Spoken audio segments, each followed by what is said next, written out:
Wrestling Federation, it's TNT, with your host, Vince McMahon. This is Lord Alfred Hayes, inviting you to join Vince and his guests, Paul Orndorff, Pedro Morales, Bobby the Brain Heenan, and King Kong Bundy. And now, here's your host, Vince McMahon.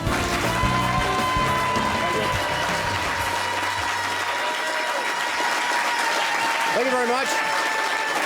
As was outlined earlier, Bobby the Brain Heenan, along with King Kong, but he's perhaps the most awesome individual, maybe next only to Andre the Giant in professional wrestling today, isn't he? Well, I think to look at him visually is more awesome, because at least Andre has a smile sometimes. This fellow never does. Speaking of awesome, certainly that would bring us to our very first guest in terms of his wrestling tactics in the ring and his all-around wrestling skills. Would you please welcome Mr. Wonderful, Paul Orndorff.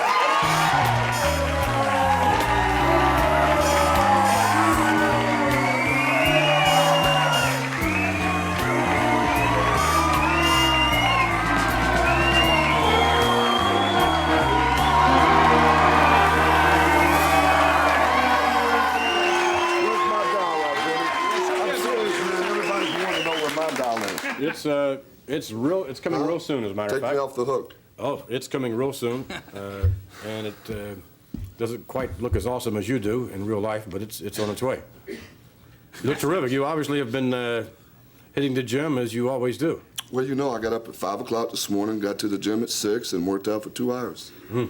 So I feel good as long as I get to the gym. Let me ask you: do you work out with the cast there on your? You work out with that on, or? Well, sure I do. You do. I mean, it is injured, and it's to the point now that any stress, you know, lifting the heavy weights or anything like that. Because there was a reason I asked you, because there were reports. It's an old football injury.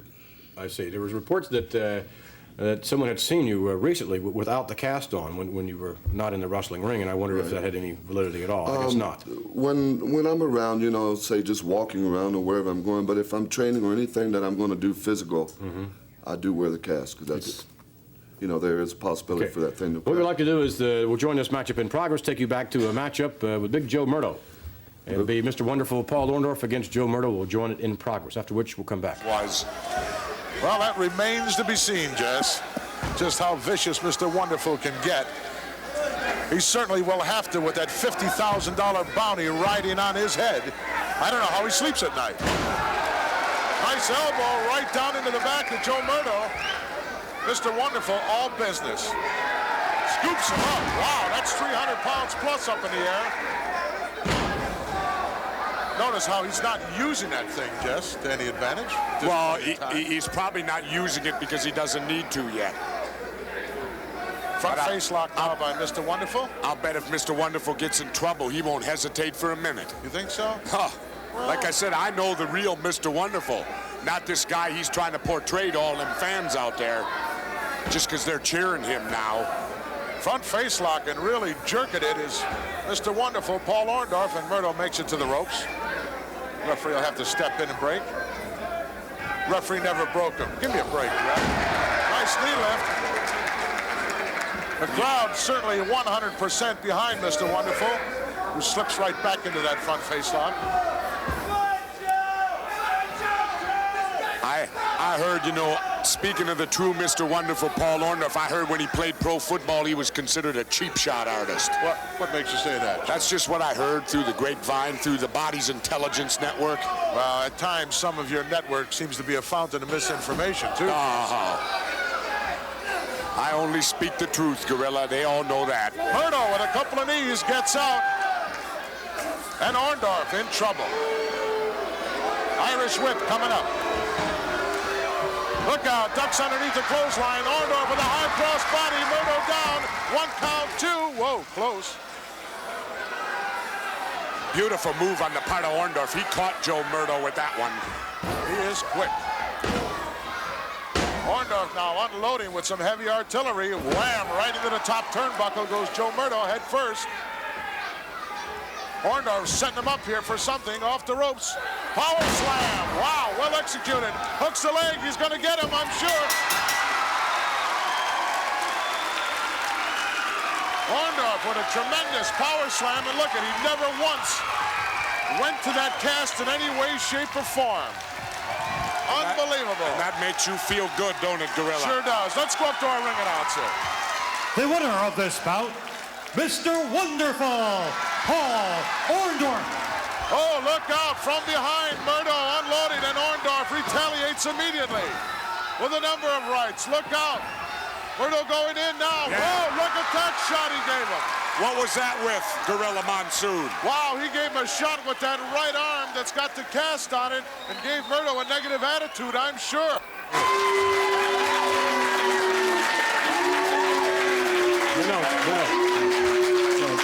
There are a couple of Cowboy Bob Orton fans in the audience, and we've been joined by looking there at how intelligent they are, I can see why they are that way.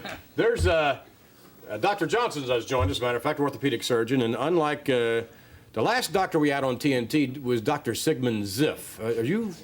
Are you familiar with that doctor? No, I'm sorry, I don't think I've met him. Well, he has unusual degrees. He has 2 degrees, practicing actually, gynecology and psychiatry, which perhaps is the most unusual combination. But you, doctor, just have you're an orthopedic surgeon. I'm an orthopedic surgeon. And that's all? That's right. Okay.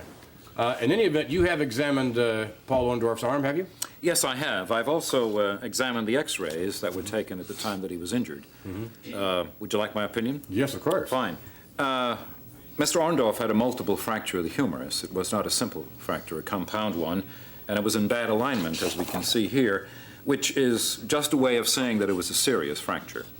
Now, when it healed, an open reduction had to be done, and when it healed, it resulted in what we call fibrous dysplasia.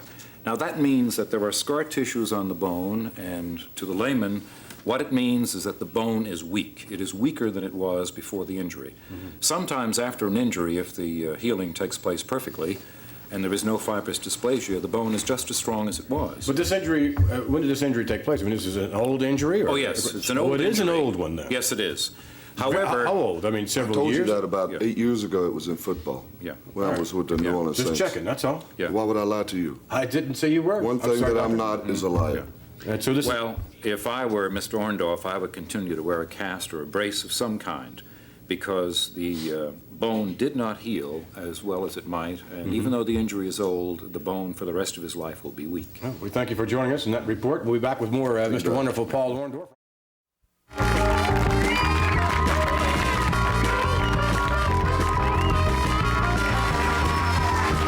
Back with more TNT, Mr. Wonderful Paul Orndorff joining us, and I, for one, really thought that you were wearing the cast simply as a retaliatory measure as it relates to Cowboy Bob Orton, but I guess maybe there is some legitimate, not that you were paltering or whatever, but it seems to me that there was a lot of concern. I, for one, had no idea that you had an old football injury and that you had a really legitimate reason to wear the cast. Well, that's true, you know, and like you just said. But let me interrupt you. I mean, I don't think you would be above, would you? We just saw in the match earlier with Murto, when he attacked you from behind, you used that as a weapon.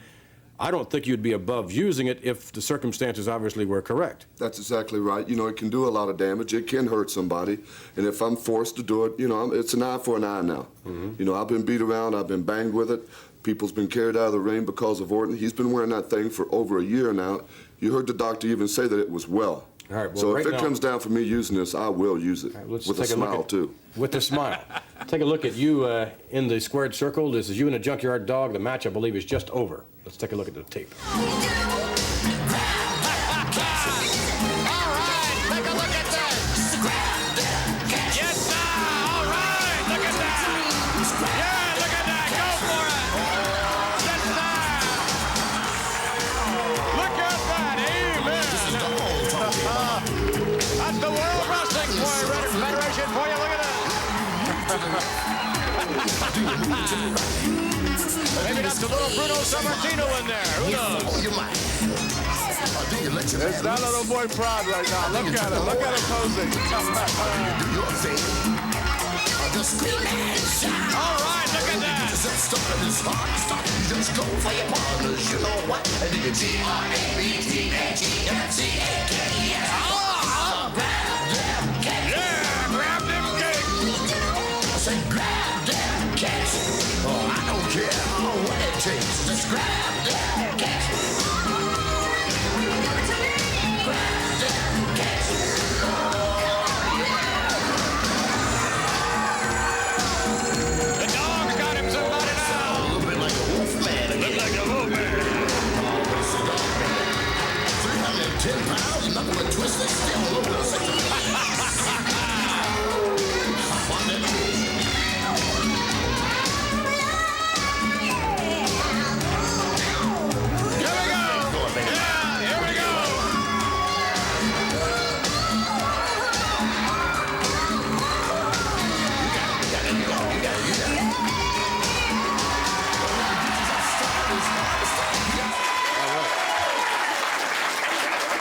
It's all about right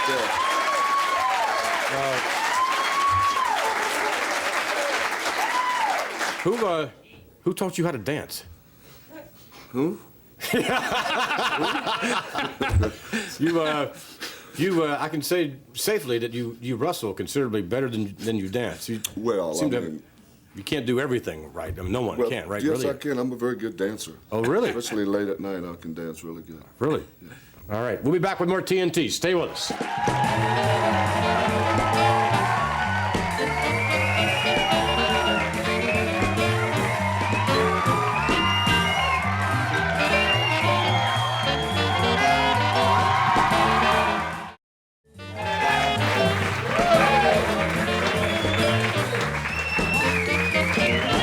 Back with more TNT.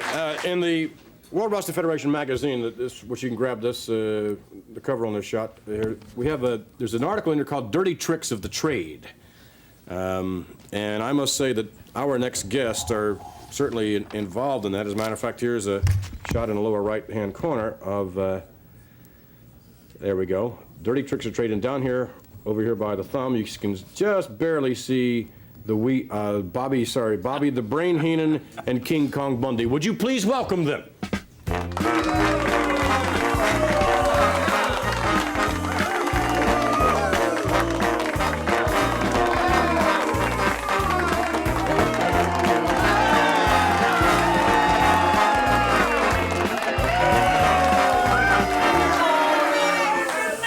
My goodness. For over a year, I've been coming on your program here. Mm-hmm.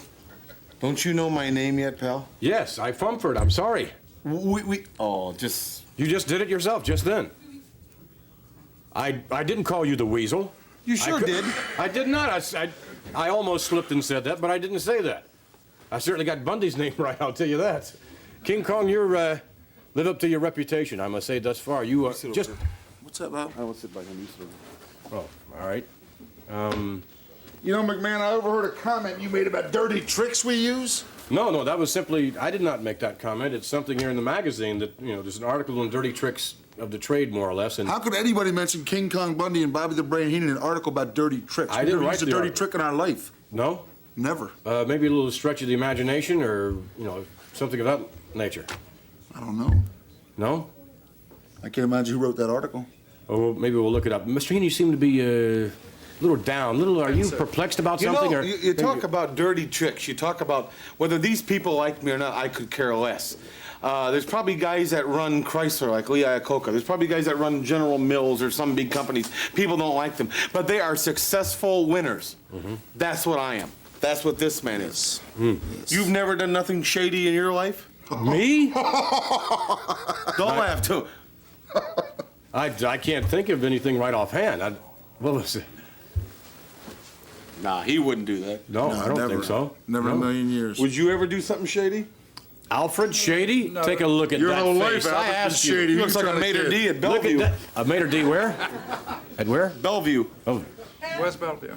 Bellevue? Well, it's a nice dining and dancing club outside of England. You'd enjoy it there. Thank you. Might fit right in. No, I didn't say that. How much are you weighing now, Mr. Bundy? You seem to have gained a little weight, if that's possible. I mean, in terms of awesome size is what I'm making reference to, right? Somebody got a problem out there? I don't think so. You know what the problem is? You get up every day and you get bigger. You get in the ring, you squash people, and you make an enormous fortune. She gets up every day and tries to make the mirror look smaller. That's the only difference. You know, Bobby's right. When jealousy rears its ugly head like it just did, all you laughing, it's not a pretty sight. I'm about 478 right now. Oh, but, with beating up under the giant all the time, I need that little bit of extra size, McMahon, to keep running. 478, that's awesome. There was an article recently about, I guess now a couple of months ago in New York Daily News, and there was some sort of comparison of you and Refrigerator Perry. There was you challenged Refrigerator Perry to That's right. A friend of mine. Obviously not a wrestling match, you know. Well, and anything he wants, it doesn't matter. I told my friend from the Atlantic City Press, Sonny Schwartz, that if he's the refrigerator, that I'm a stand-up freezer. There's no doubt. Calling him the refrigerator. Can you imagine, Bobby? He's like a Coleman cooler. Just put him in the trunk and you one of those go little home. portable coolers, put him in the trunk and leave him there. All right, we'll be back with more of Bundy and the Brain. Stay with us.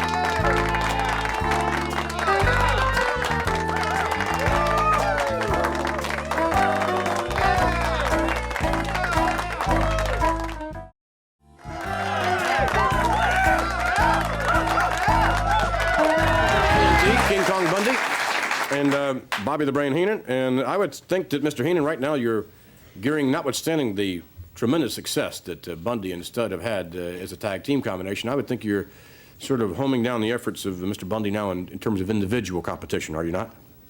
Well, it's very hard. You know, no one will sign a contract to wrestle Bundy or Stud. I have to enter them in battle royals. We have to go in handicaps. And Bobby, who's running fastest of all? Hulk Hogan. He's running. He's refused it?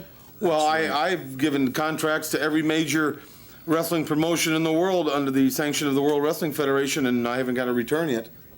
Oh, well, you can be in a handicap, maybe a tag, maybe a battle royal, but Hulk's not available for that date. He's got to go do the Love Boat. Oh, no, Hulk's not available for this day. He's got to go do a Cheerios commercial. Nope, he's not available for this. No, he's at a car wash. They're opening up next week. A car wash? Well, I don't think that would be his style. No, but a lot of excuses, eh? Oh, that's Junkyard Dog, you're right. I missed it by a little bit. But, I mean, maybe a supermarket opening or something. But he's always busy. This man's right here. Mm-hmm. Try him on for size. Try him on for size. All right, we'll take you now to some videotape footage. King Kong Bundy meeting not one, but two individuals in a handicap match. Take a look at Mr. Bundy. That man is awesome. No, not Bundy Blubber. I don't believe so. I don't know anyone that would want to be underneath the avalanche from Atlantic City. 458 pounds, I believe the announcer said. 458. You realize that Cripley and Doze, one weighs 225 and one weighs 230 for a combination of 455. Bundy weighs as much as both of them put together. 3 pounds more. Chopped by Bundy. The amazing thing about Bundy, not just his extraordinary size, the amazing thing about him is his agility. Tremendous agility, but more than that, he knows how to utilize that weight of his so well. I don't know of too many people that really know how to use their weight to their advantage as much as Bundy. And he is strong. Big John Studd on the outside directing traffic moments ago on one side, Heenan directing traffic on the other. Well, John Studd is standing out there looking, but he knows he has nothing to be concerned about because Bundy has things well under control. Bundy is unbelievable. This is a handicap match, but I think it's Doze and Cripley who are handicapped. Really. Yes. A guy like Bundy. I'm inclined to agree, Bruno. Oh, wow. Bundy with awesome power. Stud and Heenan looking on as Bundy scoops up Cripley, dumps him on Paul Doze. And now what's going to happen? Oh, no. Bundy!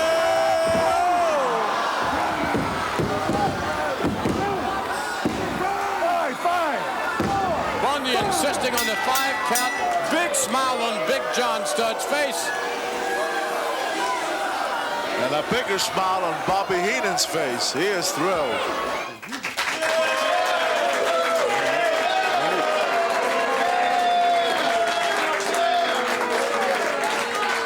That was impressive. Has anybody, McMahon, in the history of the whole World Wrestling Federation ever beaten 2 men for a count of 5? Anybody? No, I don't believe so. No. No, you're... Let me correct you, no. Oh, no, all right. I was about ready to say no. No one ever has. I didn't believe so, but definitely not. Nobody ever has. And I would think that Mr. Bundy, however, if you pursue this quest of becoming World Wrestling Federation champion, that I would think that the answer is going to come in terms of a positive. I'm sure that Hulk Hogan would not back up in terms of his... I think he would respect you for your size, respect you for your ability, but I certainly don't feel, Mr. Heenan, as you were saying during the break, that that in any way Hulk Hogan is hiding from Mr. Bundy. Hulk Hogan is nothing more than a people's champion. You people like him. You cheer him on. As far as I'm concerned, the guy is nothing more than your champion. To get in that ring and defend them, oh yeah, he's big, he's strong, he's powerful, he's tough. But without you people out there cheering him on and screaming, and the Hulk Hogan dolls and this and that, everything that makes wrestling happen today, without that, he's nothing. We don't have a doll of Bundy. We don't have a doll of me. We don't have people cheering us. We don't care. But we're still successful winners. Mm-hmm.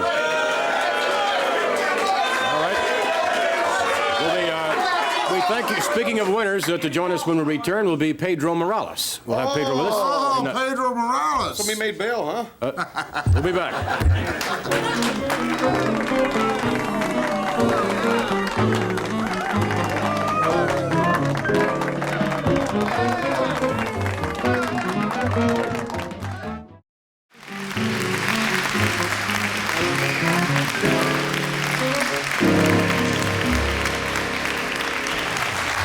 Our next guest is an individual who has held the Intercontinental Championship, one-time co-holder of the Tag Team Championship, and at one time the World Wrestling Federation champion, and no other individual in pro wrestling has ever accomplished about what we spoke of. Would you please welcome now the only individual to have attained all those heights, Pedro Morales.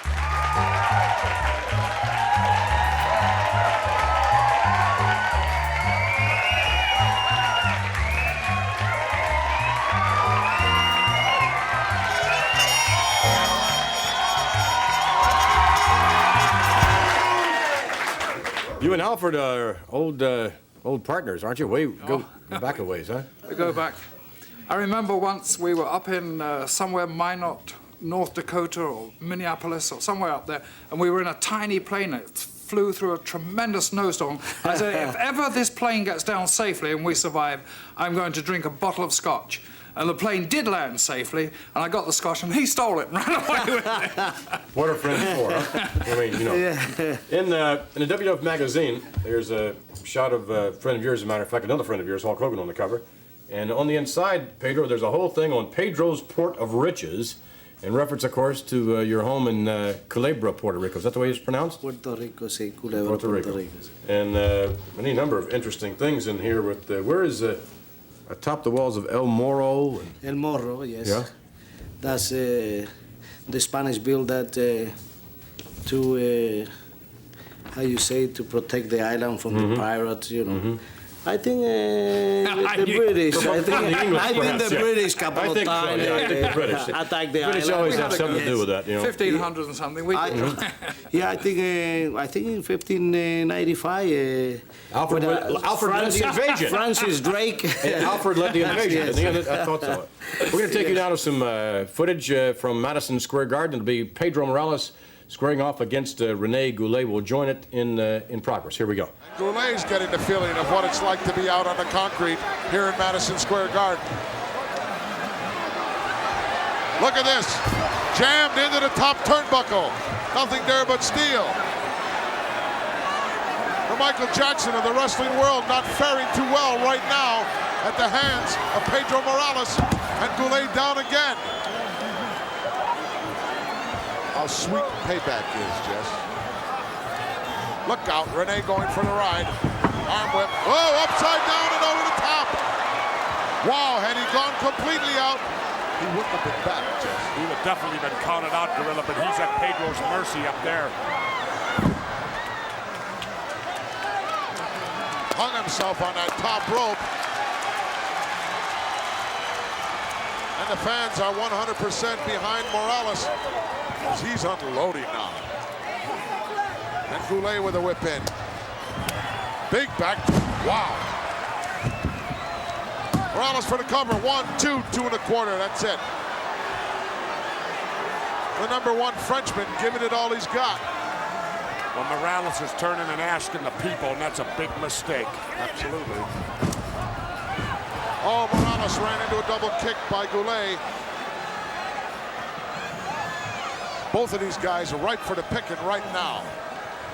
And Goulet picks him up, tried to get him up, couldn't get him up for that suplex. Didn't have enough left, but now they're slugging it out. Small package by Morales, and a 3 count gets it.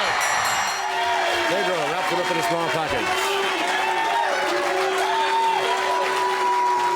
A lot of fans out there. Pedro, you perhaps have the most powerful left hand, I guess, maybe in professional wrestling. You seem to, when you plant those feet, you get them nice and flat, and boy, can you let it sail. Well, I think, yes, Vince, I trained that left hook, you know. Mm-hmm. Not too many guys can take that left hook, you know, especially when you pop in the belly, you know. Mm-hmm. But I would like to pop that left hook in Morocco or Valentine, you know. I know that they are powerful, and I have a very bad memory about it, especially Valentine when he suplexed me in that cement floor. I don't know if you remember. Of course. About 4 years ago, you know. Mm-hmm. And, we're going to return, as a matter of fact. You have other stuff. We have music, Puerto Rican music, That's Puerto right, Rican yes. food. Stay with us for more TNT and more of Pedro Morales.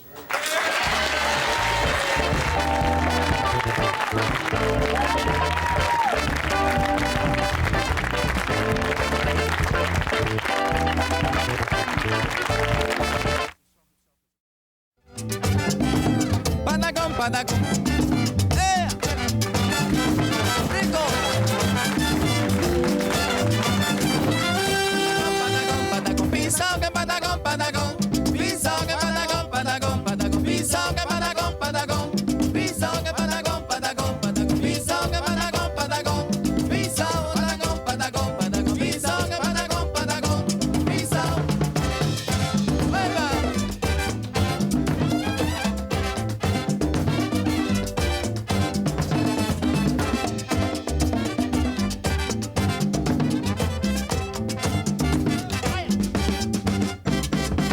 All right, nueve, mama san. All right, back here with more TNT. Pedro Morales and Amelia's joined us, along with, of course, Lord Alfred Hayes, and we're about ready to taste some Puerto Rican delicacies here, I understand. And Amelia, tell us a little something. What do we have here as an example? What is this dish right here? This is arroz con pollo. Arroz con pollo. Rice with okay. chicken. Mm-hmm. And with a little bit decorated, and these are banana leaves just to make it pretty for you. Mm-hmm. And we usually eat with beans. With beans. It's usually, you want something to moisten it.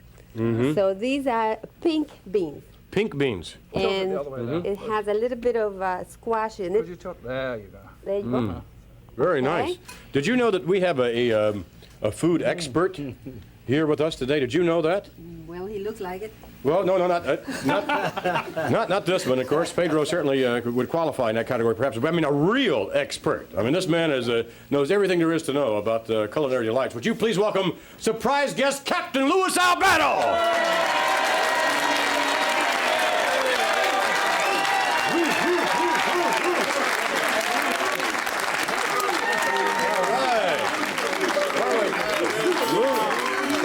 Why don't you fix Lou a little something there and Lou, see there's if... a little bit of rice. Mm-hmm. He doesn't have a I'm little going- bit of anything, Lou. Well, that's you got a point there. Look at the belly. 55-inch a little bit waist. of chicken so you don't have to fight with it. Oh, the beans now, Lou. Take it easy on the beans. Vince, I'm going to taste this and tell you if this is the authentic You want from it the in island. From the island. Because you spent some time on the island, haven't you? I've been there Yes. 80, 90, 100 times. It's like my adopted home, Vince. I love it. Really? Beautiful island. And we're going to have it... what is this, beef? Is this beef? I'll give him a This whole is one. beef. Yes, don't This give him a whole one. Put a whole one on That's there. eye of Yeah. round. Half. We He does- call it at home lechon de mechar, meaning a little Lechon de pig in. mechar, okay. But it's beef. All right, while Lou is tasting that, how about if... Julio, how about striking up the band over there for another tune? What do you say? Take a little knife and cut this one. All right. Give me a little thing.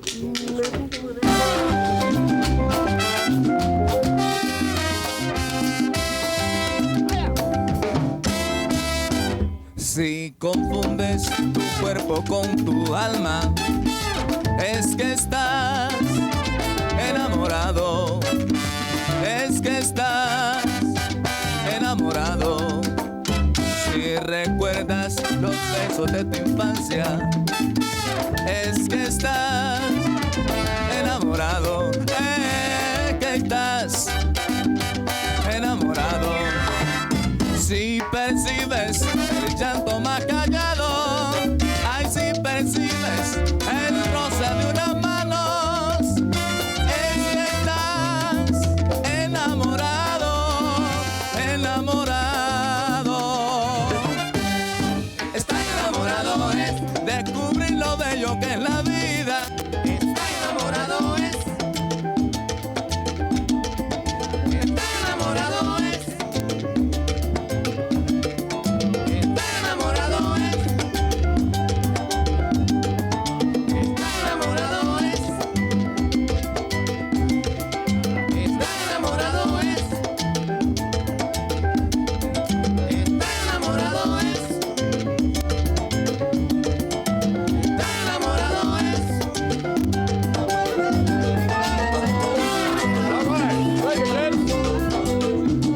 right, Pedro, you're into it now. All right, now, Lou, if you can, Lou, in one word, if you can describe just how good this is in one word, what would you say? Oh, this is wait. This is without a doubt true, authentic Puerto Rican food. Beautiful, the best I've ever tasted. Pedro, it's a taste, Pedro, taste. Very good. Just like from the islands. All right, well, we'll be back with more of TNT and Lord knows what else. Maybe some more beans or something.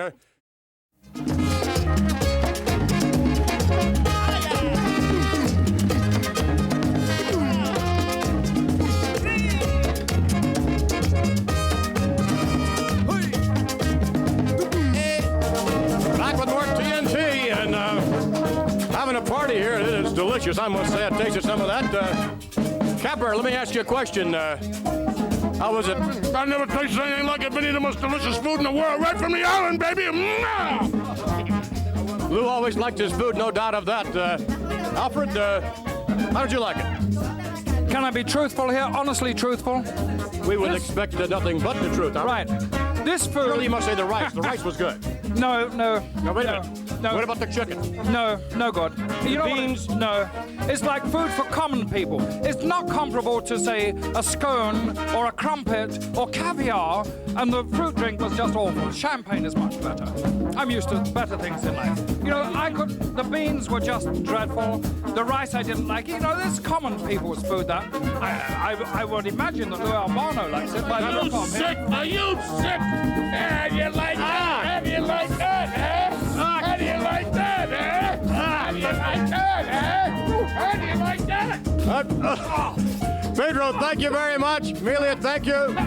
Thank you very much, and we certainly hope you enjoyed this TNT. Next week, the magnificent Morocco will join us, Mr. Fuji, Greg the Hammer Valentine, Brutus Beefcake. So long, everybody.